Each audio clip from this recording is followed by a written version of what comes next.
बंदी छोड़ कबीर परमेश्वर जी की जय। बंदी छोड़ गरीबदास जी महाराज जी की जय।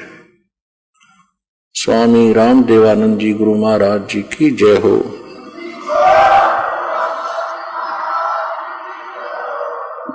गरीब नमो नमो सतपुरुष को नमस्कार गुरु की नहीं।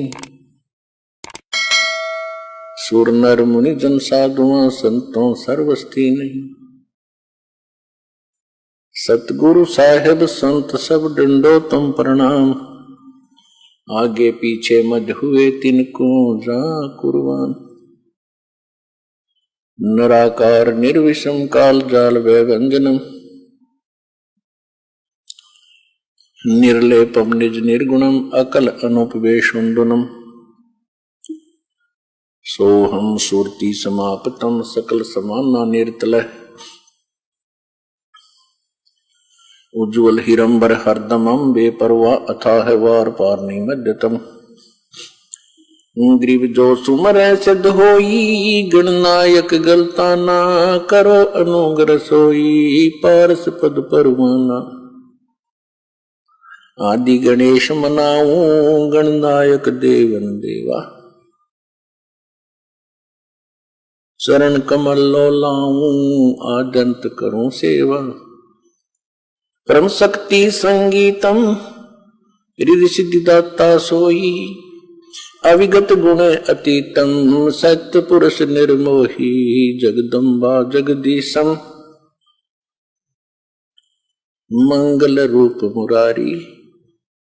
तन मन अर्पण शीशम भक्ति मुक्ति भंडारी। सुर नर मुनि जन ध्यावे ब्रह्मा विष्णु महेशा। शेष सहस मुख गावे पूजय आदि गणेशा। इंद्र कुबेर सरीखा वरुण धर्म राय ध्यावे। समर्थ जीवन जी का मन इच्छा फल पावे। 33 कोटि अधारा ध्यावे शेष 88। उतरे बहुजल पारा कट है यम की फांसी। 33 कोटि अधारा ध्यावे शेष 88। उतरे बहुजल पारा कट है यम की फांसी। कर जोड़ों विनती करूं धरूं चरण पर शीश। गुरु जी राम देवानंद जी महाराज ने दियो नाम बख्शीश। कोटि कोटि सिजदा करूं कोटि कोटि प्रणाम। चरण कमल में राखियो हमें बंदी जो मैं गुलाम। कुत्ता हूँ गुरुदेव का रामपाल दास का नाम। गले प्रेम की जेवड़ी जाखे तो वहां जाऊं। तो करो तो बावड़ू दूर दूर करो तो जाऊं। जो राखो तो ही रहूं जो देवो सो खाऊं। परम पिता परमात्मा पूर्ण ब्रह्म सारी सृष्टि के रचने वाले हम प्राणियों के सच्चे हितैषी कबीर परमेश्वर जी की असीम रजा से आप सभी पुण्यात्माएं परमात्मा के चरणों में लगे हो। आपके ना जाने कौन से जन्म जन्मांतर के शुभ संस्कार आपके संग्रह थे, जिनके परिणाम स्वरूप आप परमात्मा के परमात्मा की शरण ग्रहण कर रहे हो, परमात्मा की महिमा का हम कोई गुणगान कर नहीं पाते बच्चों। हमने परमात्मा शब्द सुना था, इसको भाषा भिन्न करके कोई गॉड कहता है, कोई रब कहता है, कोई खुदा कहता है, कोई अल्लाह कहता है, कोई राम कहता है, कोई भगवान कहता है। और इस बात की सभी गवाही देते हैं कि वो शक्ति बहुत प्रबल है। राजा लोगों को हम संपन्न मानते रहे, मानते हैं। एक निर्धन नागरिक राजा को बहुत बड़ा पावरफुल मानता है, और राजा पर भी जब आपत्ति आती है तो वो भी किसी अपनी जैसी भी परंपरा में जन्मा है, अपने अल्लाह, खुदा, गॉड, राम, रब भगवान की ही शरण में पहुंचता है। यानी अपने राजकाज में जब उसको भी कोई दिक्कत आती है, वो तो सक्षम माना जाता है पृथ्वी पर, वो भी परमात्मा की खोज करता है, उससे राहत चाहता है। लेकिन वो परमात्मा, इसे सिद्ध है कि वो कोई बहुत बड़ी शक्ति है, और वो भी दे सकता है जो राजा नहीं दे सकता, जो राजा को भी के पास भी वस्तु नहीं है। राजा क्या नहीं दे सकता, क्या दे सकता है? जब तक हमें ज्ञान नहीं था तब तक हम सोचते थे मंत्री ने, मुख्यमंत्री जी ने नौकरी दे दी। नहीं, रोजगार भी परमात्मा देता है। करे करावे साइया मन में लहर उठा, और दादू सिरधर जीव के आप बगल हो जा। जो कुछ भी करता है भगवान करता है। वो करता कैसे है कि पहले वो शुभ संस्कार बनवाता है और फिर उसको राहत देता है। तो शुभ संस्कार बनते हैं शास्त्र अनुकूल साधना से। शास्त्र के अनुकूल जो भक्ति हम करेंगे मर्यादा में रहकर, तो शास्त्र अनुकूल साधना में सबसे पहले सतगुरु की आवश्यकता पड़ती है, और सतगुरु बताता है फिर शास्त्र अनुकूल साधनाएं।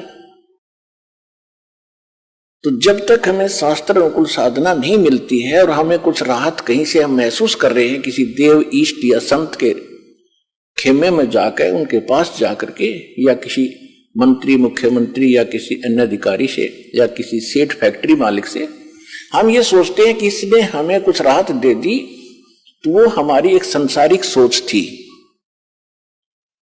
ये सब कुछ परमात्मा व्यवस्था करते हैं, उन्हीं के लिए करते हैं जिनके पूर्व संस्कार पिछले जन्म जन्मांतर के कोई शुभ संस्कार हैं, और वो पहले निर्धारित होते हैं।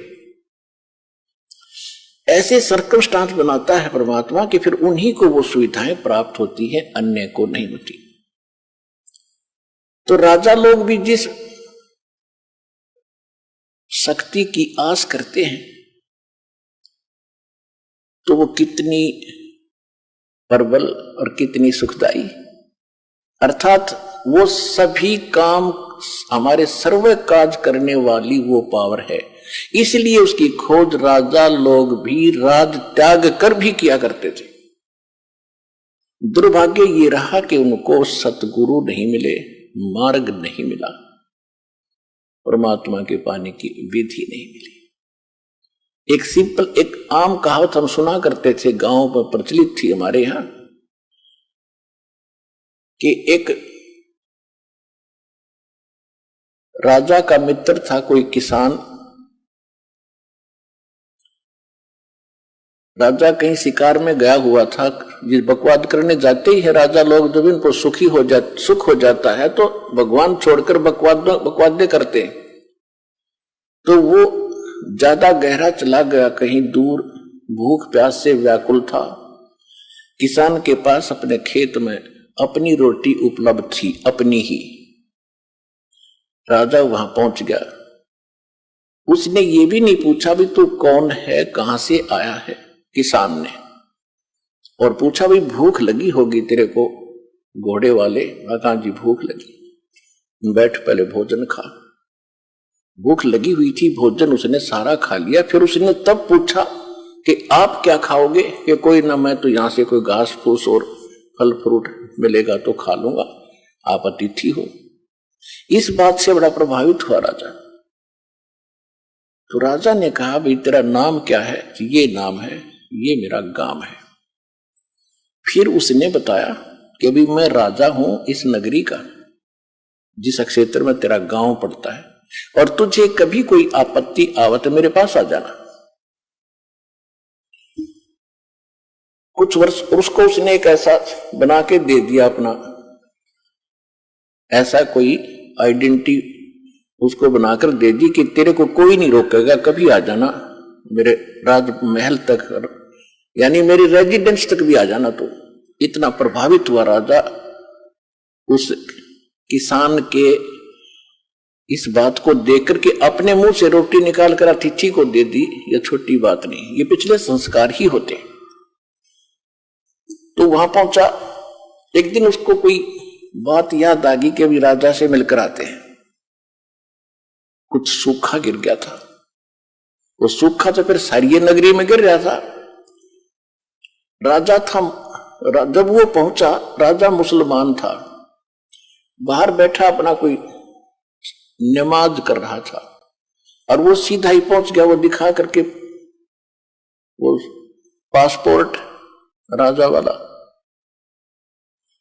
तो वो कहने लगे, जो सेवादार थे, नौकर थे, कि यहां बैठो भाई, राजा अपनी कुछ क्रिया कर रहा, उसके बाद बात करेंगे। वो सामने देख रहा था कि राजा क्या कर रहा है।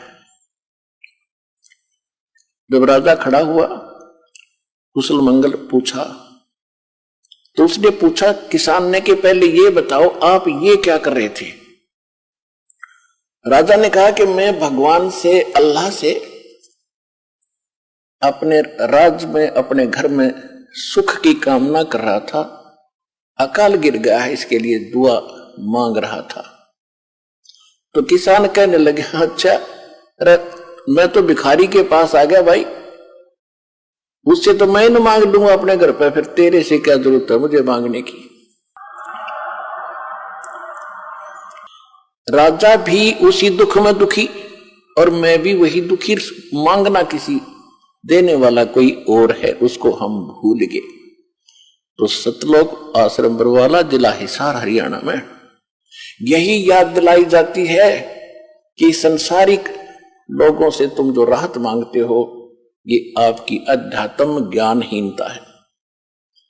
परमात्मा से मांगो, परमात्मा उसी को देता है जिसके पहले के शुभ संस्कार है ना। बेशक मांगते रहियो, कति नहीं दे। अब सब शुभ संस्कार बनते कब हैं? अब बनेंगे। शास्त्र अनुकूल साधना इस दास के पास उपलब्ध है, वो रियल साधना है। इससे आपके रोज शुभ संस्कार बनेंगे, आपको इस जन्म में भी देगा और सतलोक में भी आपको ले जाएगा। ये वो साधना है। आपने बस इतना सा करना है, जैसा ये दास कहे उसके अनुकूल करके देखो। जो गुरु आदेश हो गुरु जी का, उसका पालन करके देखो। भाई जो गुरु बचन पे डट गे, कट गे फंद 84 के, कट गे फंद 84 के, कट गे फंद 84 के। भाई जो गुरु बचन पे डट गे, कट गे फंद 84 के, कट गे फंद 84 के, कट गे फंद 84 के। वस्तु मिली ठोर की ठोर, मिट गी मन पापी की दोर। वस्तु मिली ठोर की ठोर, मिट गी मन पापी की दौड़। भरम मिटे मथुरा काशी के, भरम मिटे मथुरा काशी के। भाई जो गुरु बचन पे डट गे रकट गे फंद 84 के, कट गे फंद 84 के, रकट गे फंद 84 के। भाई जो पुणात्मा, इतनी सी बात है।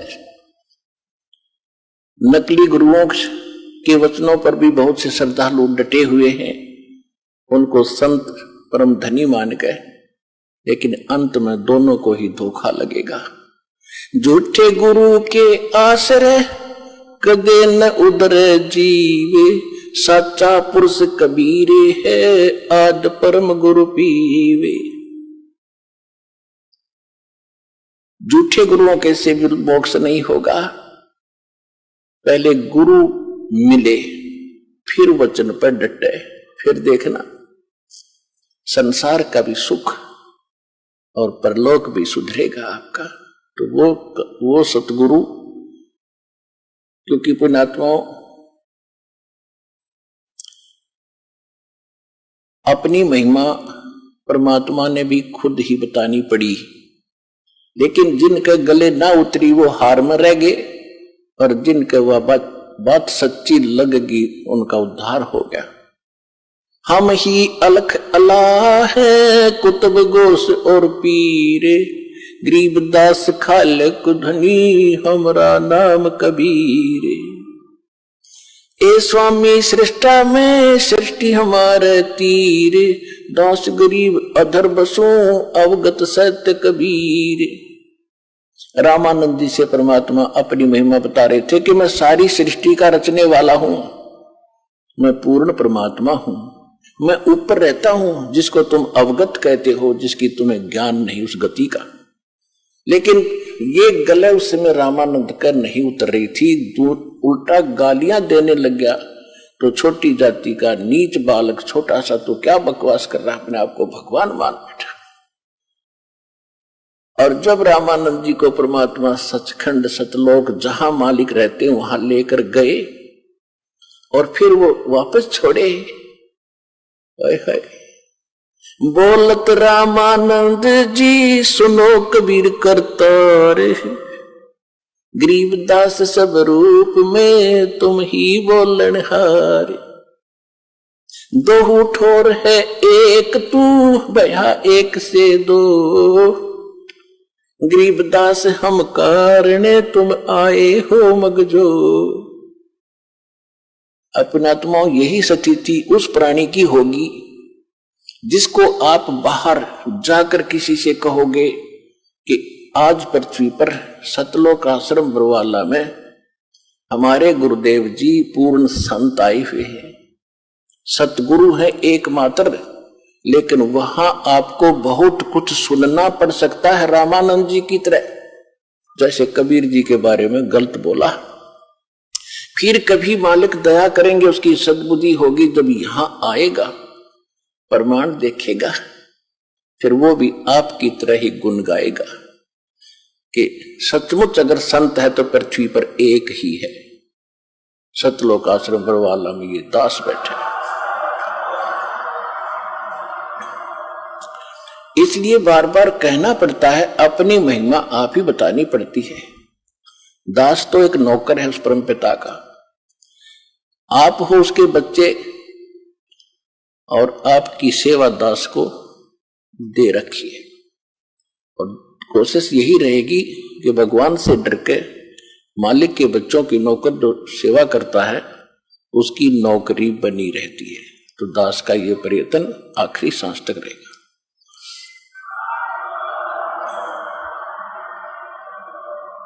तो प्रसंग चल रहा है कि जब ऐसी परम शक्ति है उसकी खोज करनी चाहिए जिससे सारा ही सुख होता है। और आपको तो खोजा खाजा मिला हुआ है, दास बता रहा, प्रमाण दे रहा। और उस परमात्मा कबीर इज गॉड, 6 तो गवाह है दास के पास, 6 गवाह उस पर कबीर इज गॉड। कौन कबीर? धानक रूप रहा करतार, वो काशी के अंदर जो धानक दुल्हा था वो भगवान, और सारे सदग्रंथ गवाह। और फिर भी ना समझ में आओ तो बता, फिर परमात्मा कहे फिर हम क्या करें?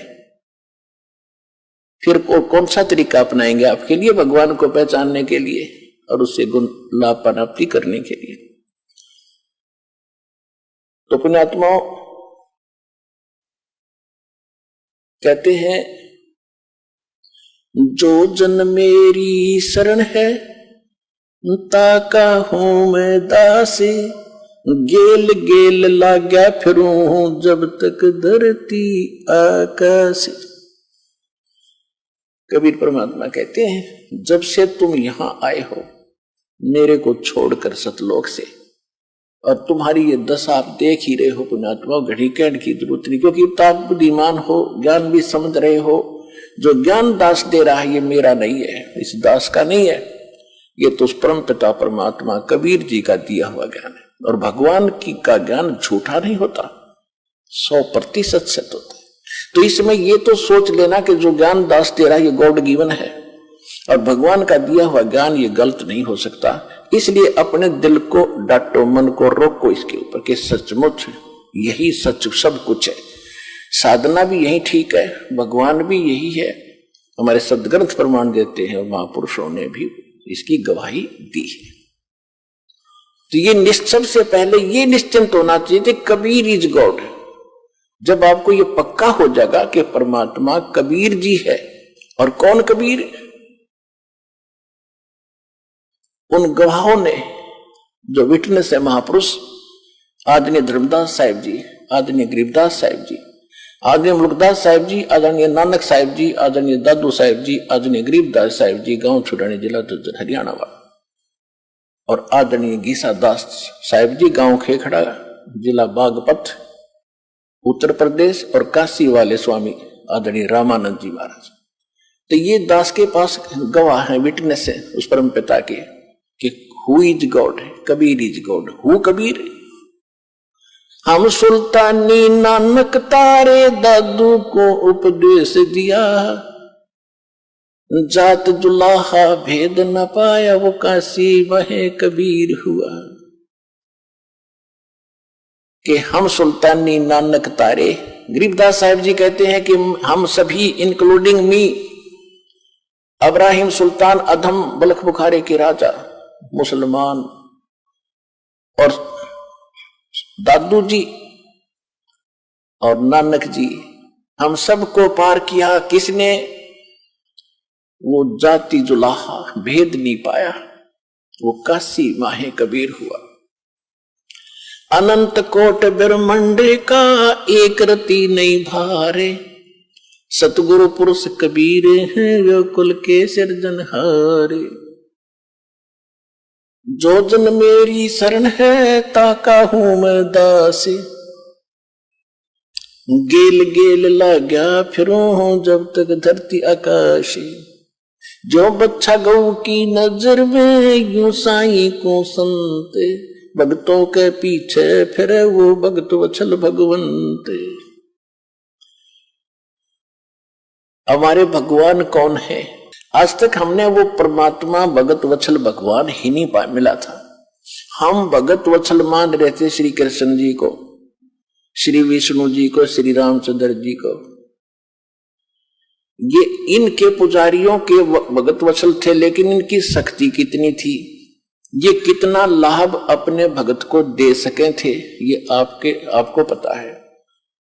तुम कौन राम का जपते जापम, तात कटे न ये तीनों तापम। तुम किस भगवान का आसरा लिए बैठे हो जिसे तुम्हारे 3 ताप भी नहीं कट सकते? 3 ताप के अंदर किसी देव, किसी ऋषि, संत का श्राप दे देना, ये 3 ताप में आता है। किसी ने कोई प्रेत बाधा कर देना, किसी के ऊपर कोई जंतर मंत्र करके प्रेत बाधा कर देना, ये 3 ताप के अंदर आते हैं। और भी अन्य बहुत सी ऐसी 3 ताप के अंदर हैं, जैसे आध्यात्मिक, दैविक, आध्यात्मिक, इस प्रकार के ये 3 प्रकार के ताप हैं। देहिक, तो इन सभी तापों का नाश भी परमात्मा कर सकता है। हर तरह के किसी भी प्रकार का कष्ट आध्यात्मिक मार्ग से संभव हो सकता है। लेकिन अब परमात्मा ने ये मार्ग ऐसे समय में शुरू किया है कि हमारे कर्म इतने बिगड़ गए कि उस स्थिति में आने के लिए कि हमारे ऊपर आध्यात्मिक सारी क्रियाएं तुरंत असर करे, उसमें बहुत टाइम लगेगा। हम इतने भक्तिहीन हो लिए, इसलिए मालिक ने आपको वर्तमान में विज्ञान ऐसी दे दी आप ही को कि आपके छोटी मोटी कोई कष्ट शरीर में है तो उसके साथ थोड़ी बहुत जो भौतिकता से भी उसका ट्रीटमेंट करें बॉडी का। तो उसके लिए बढ़िया, आजकल जैसे पहले हमने देखा, हम छोटे छोटे थे, हमारे दादा जी देखे, सिर में दर्द हो जाता, कपड़ा बांध कर और 3-3 दिन दुखी रहते, ना काम कर पाते। एक छोटी सी टेबलेट ले ली, खा कर टेबलेट 10 मिनट में कितना घूमो फिरो, कोई कष्ट नहीं। और उसमें ऐसा सिर में दर्द हो जाए, उसका ट्रीटमेंट ना हो तो भक्ति तो होए कोई ना, और दर्द याद रहेगा। तो मालिक ने आपके लिए ये सब व्यवस्थाएं कर दी हैं। थोड़ा बहुत अपने इस भौतिकवाद का भी सहारा लेना जो मालिक ने ही दे रखा है। फिर कुछ दिनों के बाद क्या होगा, आपको धीरे धीरे इनकी आवश्यकता ही नहीं पड़ेगी। फिर वो आध्यात्मिक क्रियाएं तुरंत काम करने लग जाएंगी जब आपकी भक्ति धर्म कर्म उभर जाएंगे। तो पहले ये थे ही नहीं, ये वेद भी बाद में प्रारंभ हुए। सतयुग में तो कोई ऐसा था नहीं, भक्ति से ही ये झाड़े ढूंढे लानिए थे, ये तकरीबन बात सेट थी। लेकिन ये झाड़े लानिए भी नकली और लुआनिए भी नकली, सारे फेल होते जा रहे। तो वो झाड़े अलग चीज, हमने नहीं लगवाना झाड़ा, क्योंकि झाड़ा लगाने वाला अपनी भक्ति खत्म करता है, लुआने वाला उसका ऋणी हो रहा है। हमने ऐसा मंत्र दे दिया आपको, इसको सारे झाड़ों का झाड़ा, यही मंत्र है जो हमने आपको दे रखा। इसके बाद कहीं ऐसी गलती ना करना, ये तो एक ज्ञान बता रहा हूं आपको, ऐसा होता है।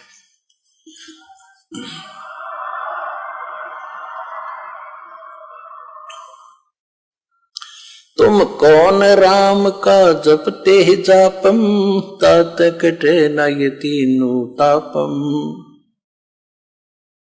हम पौराणिक कथाएं सुना करते थे बचपन से ही, क्योंकि पवित्र हिंदू धर्म में जन्म था। हमारे धर्म गुरुओं ने जो भी हमारे अंदर ज्ञान फीड कर रखा था वो बहुत बोलबाला था, जन जन की जुबान पर था। इसी को फिल्माइज भी किया जाता था, इसी के नाटक भी सुनाए जाते थे, रामलीलाएं भी सुनाई जाती थी। क्या था कि एक समय नारद जी कहीं तपस्या साधना करके आए थे और उसको भ्रम हो गया कि मैंने अपनी काम वासना, अपनी विषय वासना पर काबू पा लिया। अब जंगल में बैठा था, मूंड मांड मुंडवा के, और वहां घास फूस फल आहार करके शांत भाव से रह रहा था। साधना करके 1, 2, 4, 10 वर्ष अपने पिता ब्रह्मा जी के पास आए नारद जी,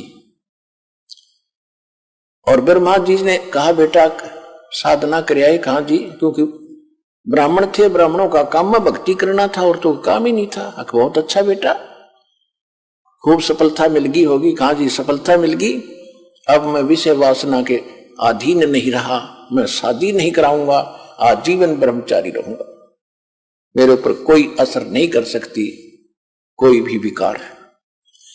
ब्रह्मा जी ने कहा कि बेटा बहुत अच्छी बात है, यही काम होता साधु संत ब्राह्मण का, लेकिन ये बात किसी को बताना नहीं होता, अपने गुप्त रखना। उसने तो बालक की आदत तो है, पिताजी जिस वस्तु ने डांटे उसने जरूर कराया करे, अब मना करे ना उसने जरूर करेगा। विष्णु जी के पास गया, अंकल जी के पास, विष्णु जी से कहा कि भाई, विष्णु जी ने पूछा आ गया बेटा? कहाँ आ गया महाराज? हाँ भगवान, साधना करके आया हूं मैं जंगल में। अच्छा भाई, बहुत दिन में दिखा, कहाँ गया था जी? जंगल में साधना करके आया हूं मैं। अच्छा भाई, और मैंने अपनी सब इंद्रियों को जीत लिया है। विष्णु जी बोले भाई ठीक है, बहुत अच्छी बात है। अब मेरे कहा कि मेरे ऊपर कोई विषय वासना असर नहीं करेगी। विष्णु जी बोले भाई ठीक है, बहुत अच्छी बात बेटा, भगत का तो काम में ये होता है वासनाओं को काबू करे, भक्ति करो, ठीक। अब ये काल है जालिम, इसने विष्णु जी को प्रेरणा करी कि भाई नारद जी को तो अभिमान हो गया, इसका अभिमान तोड़ना चाहिए। जब विष्णु जी के घर से निकलकर चला, किसी नगरी में जा रहा था, वहां एक मायावही नगरी तैयार कर दी और उस राजा की लड़की का स्वयंवर हो रहा था और वहां खूब चहल पहल और खूब सजा रखी उस नगरी को। नारद जी ने पूछा भी क्या पर्व है आज? नगर के लोगों ने बताया कि राजा की लड़की का विवाह है और इतनी सुंदर लड़की है कि शायद पृथ्वी पर नहीं एक परी उतरी है और दूर दूर के देश के लोग राजा लोग आ रहे हैं। आज स्वयंवर है, वो स्वयंवर बनेगी, अपने वो मनपसंद पति चुनेगी, लाइन में सब बैठ जाएंगे, वो जिसको चुनेगी वो उसके वरमाला डाल देगी, उसका पति होगा। और वहां फिर गाने बजाने, ढोल ढाल बाजे सब सुरीले। ये ब्याह के ढोल ढाल गीत गात बहुत बुरे होते हैं, ना प्रेरणा हो तो बनगी।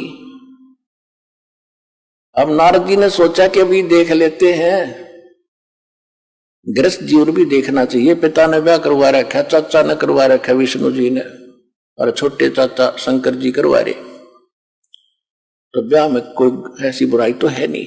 यूं सोचकर थोड़ी सी दूर बाहर जंगल में बैठकर आधा किलोमीटर जाके और प्रार्थना की भगवान से कि साधना की, मैं आज तक आपसे कुछ नहीं मांगा, आज एक वस्तु मांगना चाहता हूं विष्णु जी से। विष्णु जी का रूप मांगना चाहा कर, विष्णु जी बहुत सुंदर हैं और उस रूप को मुझे प्राप्त होते ही लड़की स्वयं वरमाला डाल देगी, कहने की जरूरत ना पड़े मुझे। विष्णु जी आगे बोल बेटा क्या मांगते हो महाराज? ऋषि जी क्या मांगते हो? कि वचनबद्ध हो जाओ। वचनबद्ध हो गया विष्णु जी, मुझे हरि रूप चाहिए, हरि रूप चाहिए, मैं शादी करवाऊंगा, आज मैंने पक्का इरादा कर दिया है। विष्णु जी ने कर दिया तथास्तु। हरि माने बंदर भी होता संस्कृत में, उसका बंदर का मुंह लग गया नारद के।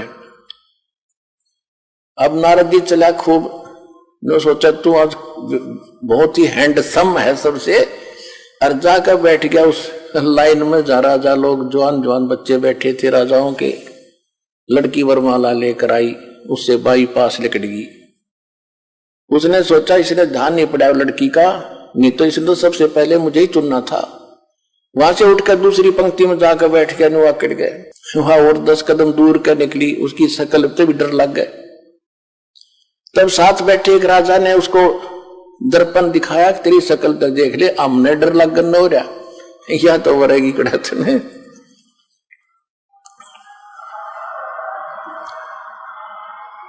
जब उसने देखा कि मेरा तो लिया बिगाड़ दिया विष्णु जी ने, तो उसको श्राप दे दिया। ये तो आपने खूब कथा सुन रखी है, पर इतनी सुनाऊंगा, ज्यादा नहीं। श्राप दे दिया कि एक पूरा जीवन, तू विष्णु जी को श्राप दे दिया कि एक पूरा जीवन, जैसे मैं अपने आज पत्नी के वियोग में दुखी हूं, इस तरह तो सारा जीवन इसी वियोग में बिताएगा, और तेरी मदद मेरे कैसे मुंह वाले करेंगे, बंदर ही। कहने का भाव यह है कि जो दास सिर्फ इतना बताएगा, ज्यादा नहीं, क्योंकि सत्संग ये तो एक रामायण है और अब हम सुनाएंगे सत्संग, इससे निष्कर्ष निकाल के। तो आपको मालूम है कि श्री रामचंद्र जी रूप में विष्णु जी का जन्म हुआ, राजा दशरथ से जन्म हुआ, सीता का अपहरण हुआ, और जो भी श्राप था उसने पूरा किया। सारा जीवन दुखी रहा, घर से रावण के साथ युद्ध करके करोड़ों व्यक्ति मरवा के सीता घर लाया, और 6 महीने के 1 साल के बाद उसको बाहर निकाल दिया, किसी के कहने मात्र से। आखिरी सांस तक वो अपनी पत्नी का मुंह नहीं देख सका। उसके बाद अंत में मालूम है श्री रामचंद्र जी का सरयू नदी में कैसे अंत हुआ। उसके बाद उसी दौरान उसने बाली मारा था सुग्रीव का भाई एक वृक्ष की ओट लेकर श्री रामचंद्र जी ने, और उसका भी tit for tat Shri Krishna ji के रूप में देना पड़ा। वो बाली वाली आत्मा तो शिकारी बना और श्री कृष्ण जी के पैर में तीर मारकर उसका वध किया।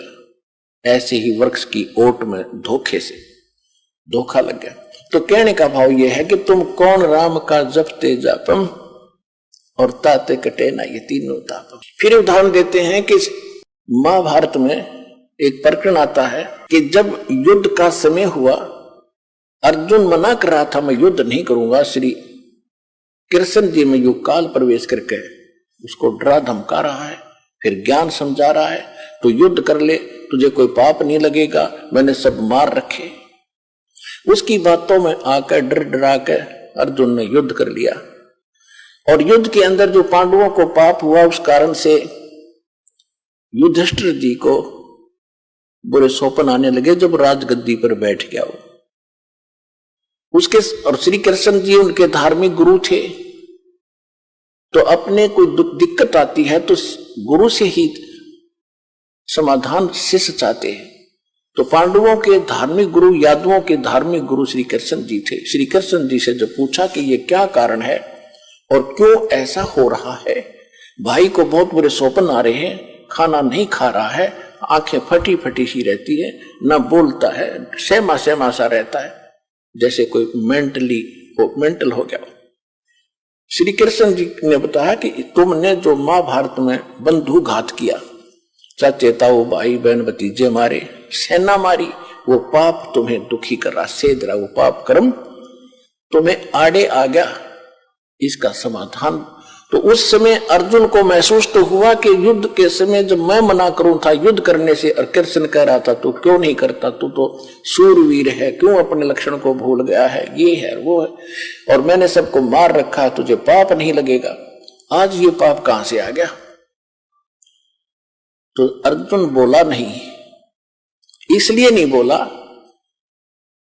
कि यदि मैं टोक दूंगा, यदि मैं आज प्रश्न कर देता हूं कि आप पहले तो कह रहे थे तुम्हें पाप नहीं लगेगा, और आज ये पाप कैसे लग गए, क्योंकि श्री कृष्ण जी ने उसका समाधान बता दिया था कि पूरी पृथ्वी के जितने भी साधु संत और भक्त और जनता है, यानी साधु संत हैं, उनको आमंत्रित करो, एक अश्वमेध, एक यज्ञ का अनुष्ठान करो, यज्ञ, धार्मिक यज्ञ। उसमें ऊपर आकाश में जो स्वर्ग लोक के देवताओं को भी निमंत्रण दो, और उसमें एक शंख रखा जाएगा, शंख जो मंदिरों में बजाते हैं, आपने देखे होंगे, इस तरह का पंचमुख का एक शंख रखा जाएगा। और उसमें जब यज्ञ शुरू होगी, सभी 33 करोड़ देवता, 88,000 ऋषि, 12 करोड़ ब्राह्मण और 56 करोड़ यादव, 9 नाथ 84 सिद्ध, ये सभी वहां पहुंचेंगे। और जिस समय ये सब खाना खा लेंगे महापुरुष, उसके बाद वो 5 मुख का शंख था, पंचायन 5 मुख थे उसके। आपने तो एक मुख का देखा होगा, 2-2 मुख के तो हमने भी देखे हैं, तो 5 मुख का था, उसके 5 मुख थे। और उसको कहीं अलग रख दिया जाएगा शटूल पर दूर। जब सभी खाना खा लेंगे उस यज्ञ में, वो शंख अपने आप बजेगा। शंख बज गया तो तुम्हारी यज्ञ संपूर्ण होगी, और शंख नहीं बजा तो यज्ञ संपूर्ण हुई नहीं, तुम्हारा संकट नहीं कटेगा।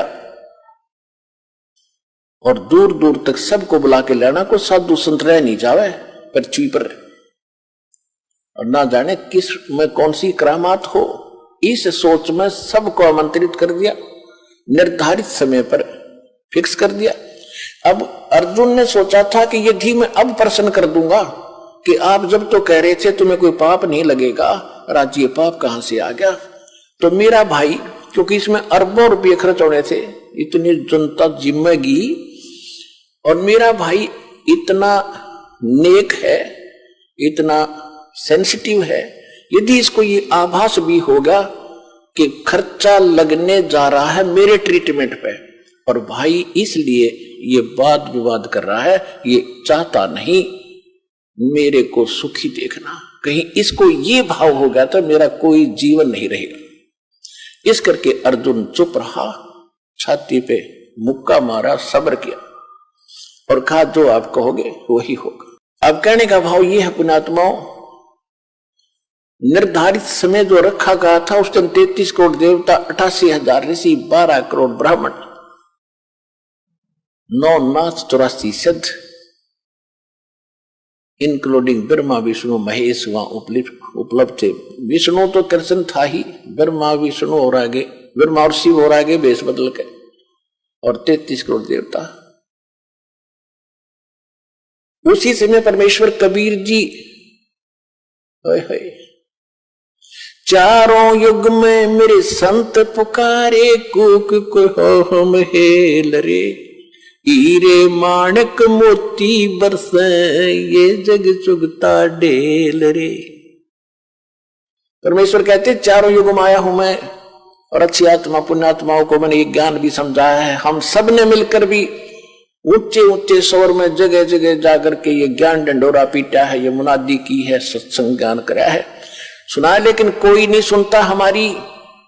हम तो ये सत्य साधना शास्त्र अनुकूल रूप साधना रूपी हीरे और मोती तुम्हें दे रहे हैं जो बहुमूल्य हैं। तुम इनको ना स्वीकार करके कंकर और पत्थर और डले इकट्ठे कर रहे हैं, आन उपासना करके, अन्य देवताओं की भगवानों की पूजा करके, एक समर्थ कबीर भगवान की भक्ति ना करके जो अन्य पूजाएं तुम कर रहे हो वो डले ढो रहे हो, ढेल इकट्ठे कर रहे हो। चारों युग में मेरे संत पुकारे, कूक कहा हम हेल रे, हीरे माणक मोती बरसे, ये जग चुगता ढेल रे। सतयुग में सत सुकृत कह टेरा, त्रेता नाम मुनिंदर मेरा, द्वापर में करुणा में कहाया, कलयुग नाम कबीर धराया। तो द्वापर युग में परमात्मा करुणा में नाम से आए थे। एक लीला जैसे कबीर जी के रूप में सतयुग में, इसमें कलयुग में की है, ऐसे ही उस समय वो परमात्मा करुणा में नाम से आए थे। और कमल के फूल पर एक सरोवर के अंदर परमात्मा बालक रूप धारण करके वहां अवतरित हुए थे, सतलोक से चल कर आए थे। वहां से उसको एक बाल्मीक परिवार जो निसंतान था वो ले गया था उठा के। तो उस समय परमात्मा बाल्मीक कहलाए थे, क्योंकि बाल्मीक जाति ऋषि वाल्मीकि जी के बाद उसके अनुयायियों की बनी है, जो सतयुग में प्रारंभ होगी थी वाल्मीकि जाति। तो उस जाति में जन्मे थे वो, तो वहां परमात्मा वो उठाकर ले गए थे दंपति कबीर जी को। तो इस कारण से वो वाल्मीकि कहलाए दाता। और उसी वाल्मीकि के उस यानी वाल्मीकियों में ही एक स्वपच नाम का एक सुदर्शन थे, सुदर्शन नाम था। केवल उसने भगवान को पहचाना था। उसने भी जब पहचाना था जब मालिक ने ऊपर ले जाकर उसको वापस छोड़ा था। उसके बाद उसका बिल्कुल भ्रम निवारण हो गया था। लेकिन सुदर्शन के माता पिता नहीं मानते थे, और खुद परमात्मा के माता पिता भी नहीं मानते थे। वो भी रामकृष्ण इन्हीं के पुजारी थे, विष्णु ब्रह्मा शिव जी के। लेकिन सुदर्शन जी ने बालिक का ये ज्ञान नाम भक्ति ग्रहण किया था। तो उस दिन भीम जो पांडवों का भाई था भीम, उसकी सेवा उस साइड में लगी थी ये निमंत्रण देने की, इन्विटेशन देने की। और उसने जाकर देखा सब जगह वो अपना निमंत्रण दे के आ गया, जा रहा था। तो वहां एक झोपड़ी में सुदर्शन जी रहते थे, वाल्मीकि। और वहां जाकर के उसने कहा कि महाराज, मैं युधिष्ठिर राजा का भाई हूं, भीम मेरा नाम है, और आपको ये निमंत्रण देने आया हूं, आप अवश्य आइएगा। हम एक अश्वमेध यज्ञ कर रहे हैं। और परमेश्वर कबीर जी ने सुदर्शन जी को बता दिया था, करुणा में रूप में आए हुए थे भगवान, विद्यमान थे वहां पर, उस समय वर्तमान थे, उनको बता दिया था कि ऐसे ऐसे ये इन महाभारत जो किया है इनको बहुत हानि होगी, और काल ने युदास करा दिया, 18 करोड़ आदमी मरवा दिए और पाप इनका सिर रखवा दिया पांडुआ का, और इनका बहुत बुरा हाल होगा सुदर्शन।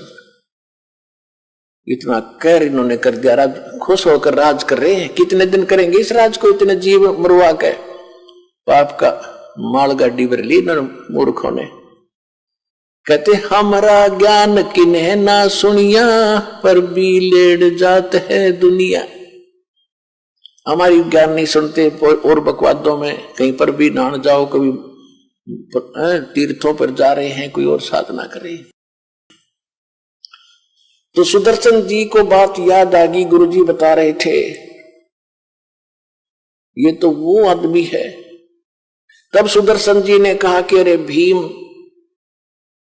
तुम्हारे अन्न को जो खाएगा वो सीधा नरक में जाएगा, ऐसी गलती सुदर्शन नहीं करेगा। तुम तो अपराधी व्यक्ति हो, तुमने लाखों बहन करोड़ों बहन विधवा कर दी, करोड़ों बहन बच्चे अनाथ कर दिए रे, अब उस नरक को खा रहे हो, उस रक्त को चाट रहे हो, और जो तुम्हारे अन्न को खाएगा वो भी तुम्हारी तरह नरक में जाएगा। हम नहीं आएंगे, यदि मुझे बुलाना है तो जैसी अश्व जो यज्ञ तुम करने जा रहे हो, ऐसी यज्ञ 100, ऐसी यज्ञों का 100 का फल मुझे दे दो,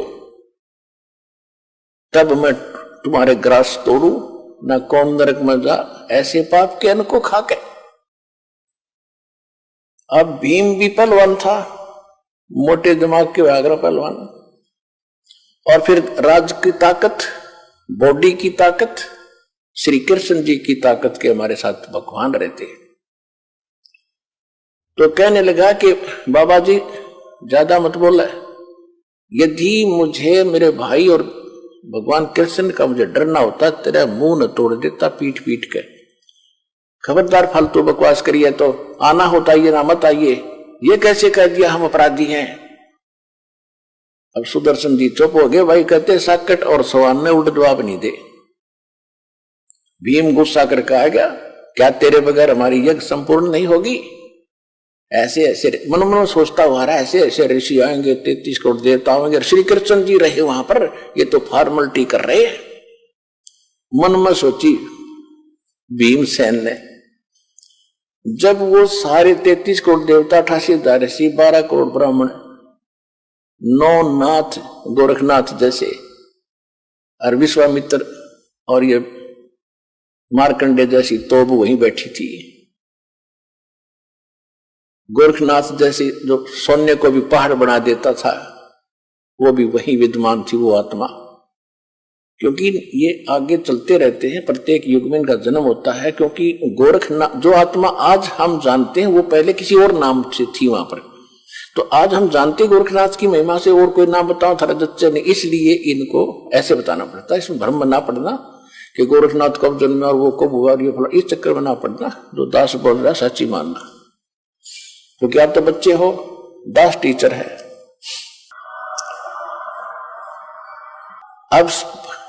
अब बताओ, 33 करोड़ देवता, 88,000 ऋषि और 12 करोड़ ब्राह्मण, 56 करोड़ यादव, श्री कृष्ण जी के वंशज 56 करोड़ थे द्वारका में। वो उनके रिश्तेदार थे, क्योंकि अर्जुन ब्याह था, श्री कृष्ण जी की बहन ब्याही थी अर्जुन का शुभद्रा, तो रिश्तेदारों ने ताना ही आना था। वो 56 करोड़ रिश्तेदार आ रहे। धार्मिक अनुष्ठान में सब ने भोजन कर लिया, संघ की तरफ इंतजार कर रहे थे, टस से मस ना हुआ। युधिष्ठिर कहने लगा, भगवान हमारे पाप ही ज्यादा है, ये तो स्पष्ट दिखाई देता है मुझे। वो दिख रहे हैं, वो बहनें रो रही थी, चूड़ियां फोड़ रही थी, टक्कर मार रही थी। जिस दिन मैं गंगा घाट पर गया था, हरिद्वार में गया था, बच्चे लिपट लिपट कर रो रहे थे, पिता कहाँ गया। आज मुझे वो याद आ रही है कि हम बहुत पापी हैं, लेकिन अब ये समाधान मुश्किल लगता है। तब श्री कृष्ण जी ने कहा कि इसका समाधान करने वाला संत पहुंचा ही नहीं है।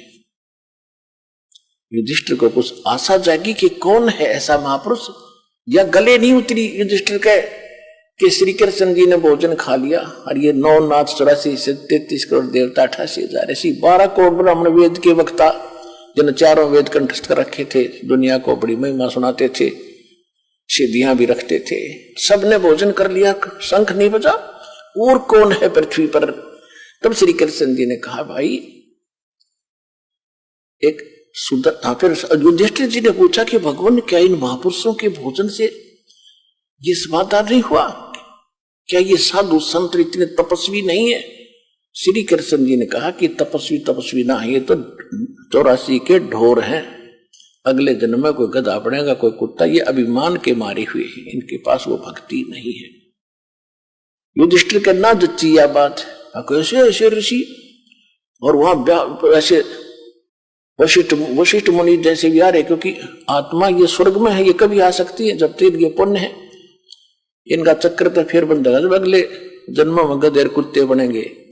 सुर नर मुनि जन 33 करोड़ी, ये बंदे सभी निरंजन डोरी, यानी निरंजन के ही संविधान में है। और इसका संविधान क्या है?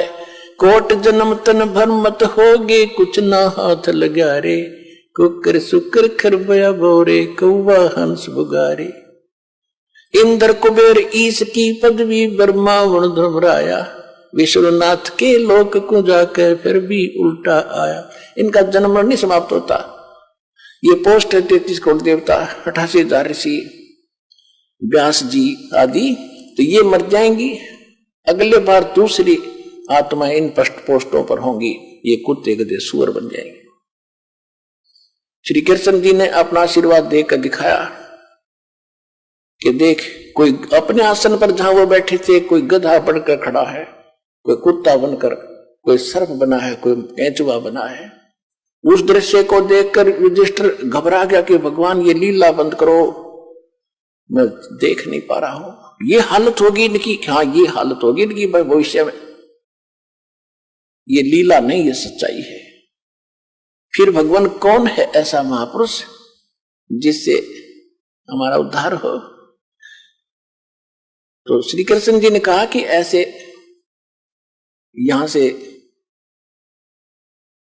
इतनी दूरी पर और वो स्थान है, वहां एक महापुरुष रहता है जो सतगुरु का शिष्य है, वो ही एक भक्त है, उससे ही ये कल्याण हो सकता है। ये भी परमात्मा की रजा थी। श्री कृष्ण की जो दृष्टि खोल दी, उसको वही दिखाई दिया, अब वो संत है जिससे यह बात बन सकती है। तो फिर पूछा कि उस साइड में कौन भेजा था निमंत्रण के लिए? कि भीम भेजा था। तो भीम को बुलाकर पूछा कि आपने इस महापुरुष को निमंत्रण दिया या नहीं? भीम ने कहा जी निमंत्रण तो दिया, लेकिन वो तो कुबोल आदमी है, वो अच्छा आदमी नहीं है। श्री कृष्ण जी ने पूछा भाई देखो, आपकी जो सेवा दी थी वह पूरी करनी चाहिए थी, कौन कैसा है ये आपने नहीं देखना होता है, वो तो यहां ही बेरा पट्टेगा कौन कैसा है। और यह कोई बात थी तो हमें बताना चाहिए था। क्या हुई बात, उसने क्या कह दिया ऐसा कि सुदर्शन भीम बताता है कि उस महापुरुष, उस संत ने, भगत ने ये कहा कि मैंने जब अपना इंट्रोडक्शन दी कि मैं भीम हूं, युधिष्ठिर का भाई हूं, और ऐसे ऐसे में ये कर रहे हैं अनुष्ठान, आप भी आइएगा। उन्होंने कहा कि तुम्हारे अन्न को तो वो खाएगा जिसने नरक में जाना हो, तुम तो अपराधी व्यक्ति हो, घोर पाप कर रखा तुमने। श्री कृष्ण जी को मालूम था कि ये विपलवान है, इसने भी कुछ बकवास जरूर करी होगी। तो आपने क्या उत्तर दिया? कि मैंने ये उत्तर दिया कि यदि मुझे भगवान का डर ना होता, मेरे भैया से मैं बहुत शर्म करता हूं, नहीं तो तुझे मैं यही समार देता, तेरा मुंह तोड़ देता। ऐसा कुबोल बोला उसने। श्री कृष्ण जी ने कहा देखो, साधु संतों के साथ इस तरह बोलना भी पाप है। तूने एक अपराध और कर लिया, भले आदमी, तुम इतनी संकट के अंदर खड़े हो आज, और उसने कौन सी झूठ बोल दी? अपराधी हो तभी तो तुम इतना दुख हो रहा है, नहीं तो नहीं होता ये, और उसके बिना ये हो नहीं सकता। मुझे बताना चाहिए था, चल मेरे साथ, उसके बिना यह बात बढ़े। अब तो उनके जमीन छोटी पड़ गई थी, उनको कह रहे बीड़ी धरती होगी और कोई हो नहीं रहा, संकट जो का तो करोड़ अरबों रुपये खर्च भी हो लिए, अब मरता क्या नहीं करता, बिल्ली बिग्गी बनकर, बिल्ली बिग्गी बिल्ली बनकर। और वो भी साथ साथ श्री कृष्ण जी बोले चलो मेरे साथ, पांचों पांडव छठे कृष्ण जी और रथ लेकर के वहां पहुंचे। एक योजन यानी 4 कोस की दूरी पर रथ छोड़ दिया, रथ पीछे पीछे आ रहा है और पांचों पैदल चल पड़े। श्री कृष्ण जी ने जाकर, उस दिन क्या हुआ कि सुदर्शन जी ने ये बात जाकर बताई अपने गुरुदेव करुणामय अर्थात परमेश्वर कबीर जी से कि भगवान भीम आया था और ऐसे ऐसे कह रहा था, मैंने तो उसको मना कर दिया। परमात्मा बोले बहुत अच्छा किया बेटा, न जल कर मर जाता, इतना पाप है उनके ऊपर, तो ऐसे अन्न को खाना नहीं चाहिए। अब परमात्मा बोले वो फेर आवेंगे भाई, क्योंकि उनका काम तो बनना ही नहीं है, बनना ही यहां से है, वो तो हमसे ही बनेगा। और बेटा अवश्य आएंगे, फिर भी वो आएंगे, नाक रगड़ेंगे तेरे पास, माफी मांगेंगे, वो देख लेना जब उनका काम बनेगा। अब सुदर्शन ने सोचा भी ये तो फिर दुखी करेंगे, वो तो वहां से छोड़ के झोपड़ी और भ्रमण पर निकल गया मैंने भी इस दिन के लिए। उधर से वो आ रहे थे, परमात्मा ने अपनी महिमा बना के रखनी थी, अपने भगत की इज्जत रखनी थी और अपनी भक्ति की टेक रखनी थी, इज्जत रखनी थी, जनता में जनाना था कि हमारी भक्ति ऐसे ऐसे फल सबसे ताकतवर और श्रेष्ठ है। खुद सुदर्शन रूप बनाकर अपने शिष्य का झोपड़ी में बैठ के जाकर अपनात्मा अध्यात्म मार्ग के अंदर एक ऐसी परमात्मा की रजा होती है, उसमें किसी को बताने की आवश्यकता नहीं पड़ती ये कितनी कौन पोस्ट है या कौन व्यक्ति है, कौन पुरुष है, कौन सिद्ध है। अपने आप ताकतवर के सामने वाला अपने आप झुक जाता है। जब श्री कृष्ण जी वहां आए तो परमात्मा बैठे थे झोपड़ी में आसन पे। श्री कृष्ण जी ने मुकुट समेत प्रणाम किया। श्री कृष्ण जी दंडवत प्रणाम कर रहे हैं तो सारे पांचों पांडवों ने भी करना था, क्योंकि वो तो फंसे पड़े थे। पहलवान ने भी प्रणाम किया, दंडवत प्रणाम किया। फिर खड़ा होकर के श्री कृष्ण जी ने कहा कि हे परवरदिगार, ये युधिष्ठिर है, ये इसके सब भाई हैं, इन्होंने एक यज्ञ किया है, इनको आपत्ति आई है, आपको मंत्र देने आए हैं, आपको ले लिवाने के लिए आए हैं। आप चलिए सिरजनहार, इनका उद्धार करिए, इनके यज्ञ में चलिए, इनका कल्याण हो जाएगा। साधु संत से ही होता है कल्याण।